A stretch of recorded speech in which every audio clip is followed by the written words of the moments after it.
In January 1943, the U.S. War Department faced a big question. Would Japanese-American men be willing to fight for a country that put 120,000 people of Japanese descent behind barbed wire?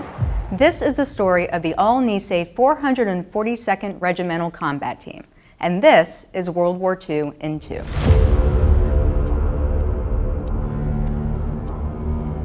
I'm Stephanie Hinnershitz with the National World War II Museum in New Orleans. Nearly a year after President Franklin D. Roosevelt signed Executive Order 9066 that led to Japanese Americans on the West Coast being put into incarceration camps, the government had a change of heart.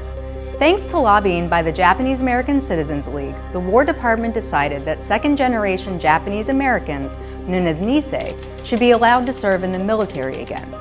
Why the change? The discipline and dedication from another group of Nisei soldiers, the 100th Infantry Battalion from Hawaii, had convinced military leaders that Japanese American men could be assets on the front lines. Despite pushback from the Army, FDR announced the formation of the 442nd Regimental Combat Team, which was activated on February 1, 1943. To join the unit, Nisei men in the incarceration camps had to fill out a questionnaire to prove their loyalty to the United States, and around 1,500 Nisei from the camp signed up. In April of 1943, 2,600 Nisei from Hawaii joined 800 men from the incarceration camps and traveled to Camp Shelby in Mississippi to undergo basic training. The group would later ship out to Italy in May of 1943 to augment the 100th Infantry Battalion. The 442nd's most famous mission was their courageous rescue of the 141st Texas Regiment, the Lost Battalion, in October 1944. Deep in the French Vosges Mountains, 270 men of the Lost Battalion were surrounded by German forces.